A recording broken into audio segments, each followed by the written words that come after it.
If you're playing at night, clean especially, or with light overdrive, at low volumes, this feels like a cranked tube amp. And when I say cranked, I don't mean distorted. A couple years ago, I tried out the Taurus Servo pedal, a pedal that's designed and built in Poland. And it's kind of like a compressor sustainer with a preamp and a clean boost all in one. Very basic. One knob, three-way switch to basically give you some versions of the boost. And it sounds great. In fact, it's an always-on pedal. I've been using it for years. I absolutely love it. About a year ago, they sent me the Servo 2, which had some added features. It was a great pedal. My problem was I just didn't see myself pulling the Servo 1 off my pedal board or finding anything there that I was like, I was always missing a little bit of adjustment on the boost.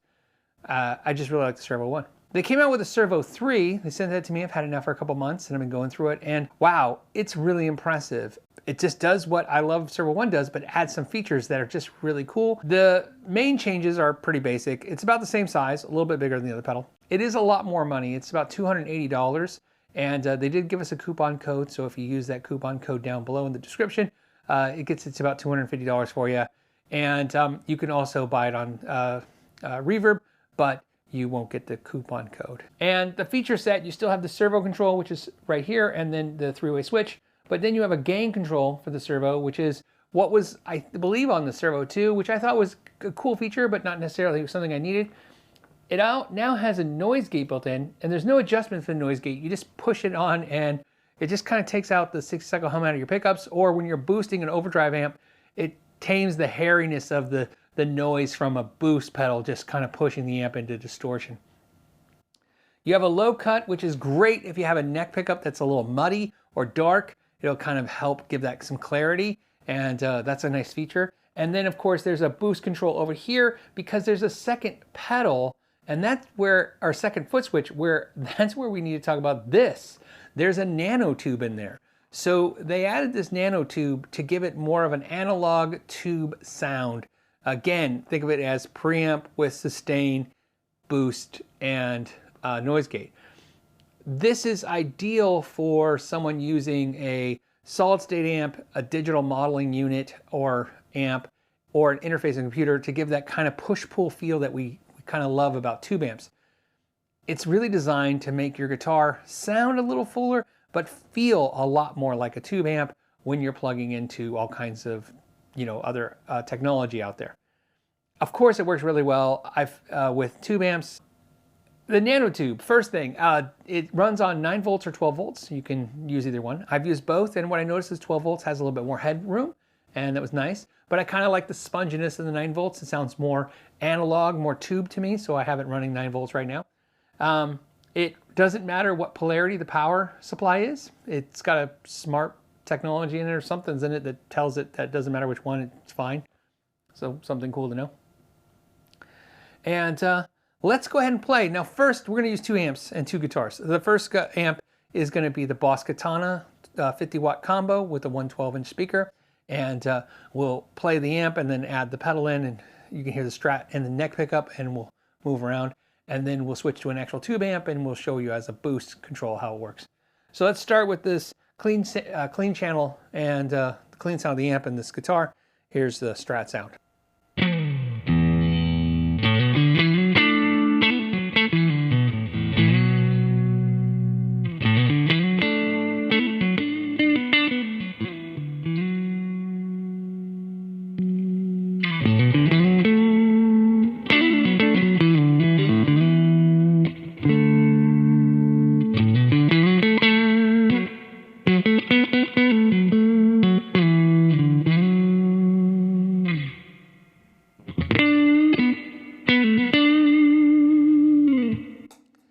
It's one of those things where it's going to be tough on the internet. You can probably going to hear a little bit, maybe you're like, oh yeah, like a little bit more low end, or maybe it's a little fuller, or maybe it just got a little louder. That's all things that you're going to experience listening to it recorded. But the experience of how it feels in the room, what's happening with the sound, is harder to define but very important, which is, without it, when I play something, and and then add it.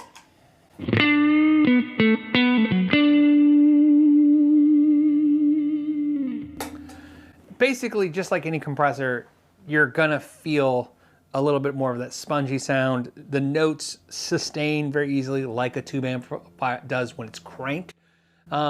You know, I could tell you my thing I loved about the Servo, and the thing I even love even more about this one, because it does it a little bit better than the first Servo, is if you're playing at night clean, especially, or with light overdrive, whether you got pedals or you're a solid state amp or you're using a Spark, at low volumes, this feels like a cranked tube amp. And when I say cranked, I don't mean distorted. Even when the tube amp's clean, like you feel like there's this interaction between you and the sound, and it's addicting, very addicting, to the point where you're like, I need it. I need to have it. Let's go ahead and go to the neck and middle position, and then I'll do the AB again with the pedal, and then I'll add the red boost too. So here we go. Start with the amp first.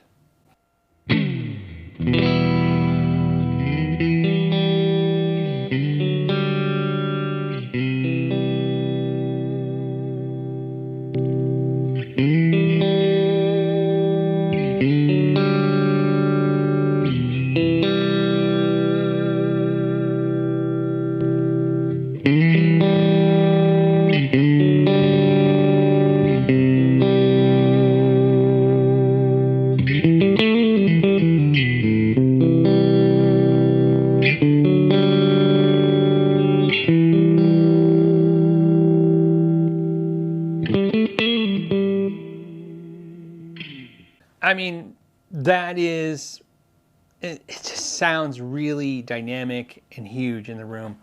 And I kind of feel like maybe I'm trying not to oversell the idea to you guys, but, you know, I think the argument would be, Phil, you said it's a compression sustainer, preamp pedal with a boost and a noise gate. What if I already have those pedals? You'll get exactly this out of it. I don't know. The preamp in this, maybe the nano tube in there, the preamp is just really, really nice. And the compression in this sounds really, really good. The noise gate is par. It's not like anything spectacular. It's doing its job, and it's not doing anything more than it needs to. And the boost works really great. So I guess if you don't have those pedals, having an all-in-one pedal is a nice feature. But I like to really hone down and kind of focus on this, you know, kind of for dummies kind of logic. Easy, right? Think of it like, you know, you don't have to figure out how to dial in those pedals to work well with each other. You don't have to find the sweet spots of those. If you really like having a lot of control, like 3 or 4 knobs, 5 knobs of your compressor, same thing, 3 knobs for this, 4 knobs for that, fine. But this is really just, you can't overdo it and you can't underdo it. You just kind of find a spot. You know, if you max everything out, it doesn't sound like over the top. And if you run everything, low, then it works as it should. Let me crank the Servo, which is going to really intensify the compression, and I'll give you again a sample of that, and then we'll change guitars and change amps.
Okay, so let's switch guitars and amps, and then I'll show you how it reacts with a tube amp.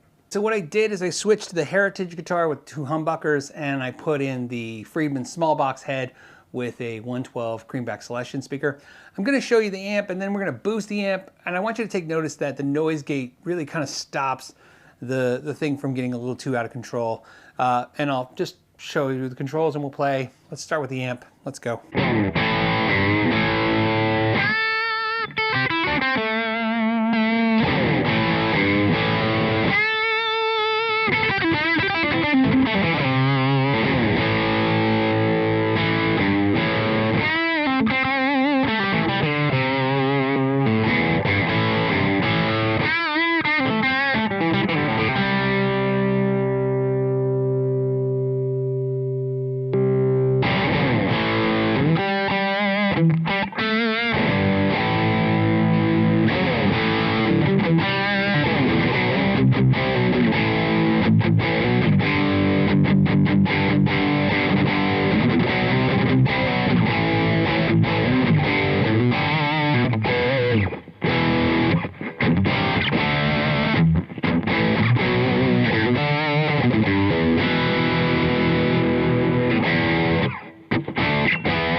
Okay, let's go to the neck pickup. We'll hit the cut control, the low cut, and we'll try the same thing. And I'll let you hear the amp, the boost, and then the extra boost.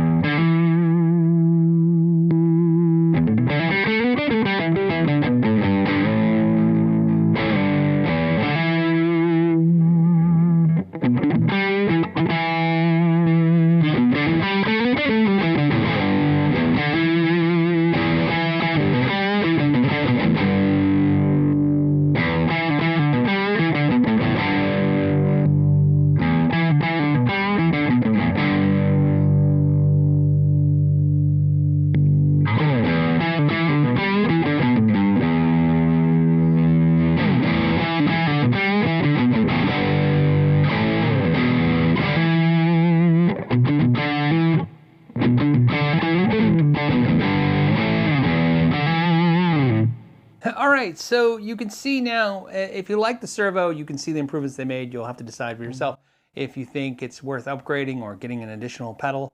I would say if you haven't bought a Servo and now you're thinking about checking one out, I would consider this one for sure, maybe as having way more feature set than the first one. Me personally, I think that this is an improvement of the first one. I still love the first Servo, but I feel like when I'm, when I'm playing this one, it's just nice having that extra. It's like an extra boost switch to have the noise gate. It's a really nice feature.